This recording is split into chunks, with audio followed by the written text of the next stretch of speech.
వినాశకాలే విపరీత బుద్ధి అన్నట్టుగా ఏఐ ఏదైతే వచ్చిందో దానివల్ల ప్రయోజనాల కన్నా దుష్ఫలితాలు దుష్ప్రయోజనాలే ఎక్కువగా కనిపిస్తున్నాయి.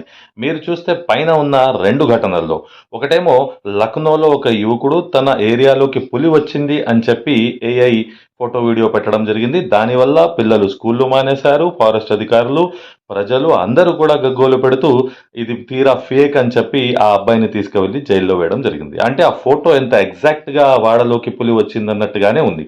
ఇంకొకటి రెండోది మీరు చూస్తే మధ్యప్రదేశ్ పేంచ్ నేషనల్ పార్క్ ఏదైతే ఏరియాలో ఒక పులికి మనిషి మద్యం తాగిస్తున్నట్టుగా ఉంది. మీరు పైన వీడియోలో చూడొచ్చు.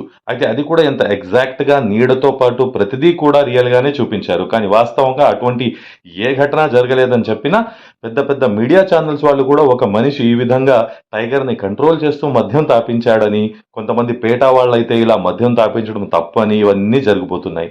కావున ఎప్పుడైతే ఏఐ అనేది డెవలప్ అవుతూ వస్తుందో దానివల్ల చాలా దుష్ప్రయోజనాలు ఉన్నాయి. అందులో భాగంగానే మన మెగాస్టార్ చిరంజీవి గారు కూడా వారి ఏఐ బాలీవుడ్ హీరోయిన్‌తో అశ్లీల వీడియోలు పార్న్ వెబ్‌సైట్స్‌లో పెట్టారని చెప్పి వారు కూడా కంప్లెయింట్ చేయడం జరిగింది. అందుకోసమే సామాజిక మాధ్యమాల్లో నేను పదే పదే మన Samman NGO society for all Muslim minorities అభివృద్ధి వ్యవస్థాపక అధ్యక్షుడిగా ఫ్యాక్ట్ చెక్ మరియు రియాలిటీ చెక్ చేస్తూ ఇటువంటి వాటిని గుడ్డిగా నమ్మి అన్ని వాట్సాప్ గ్రూపుల్లో సామాజిక మాధ్యమాల్లో షేర్ చేయరాదని పదే పదే కోరుతూ ఉంటాను.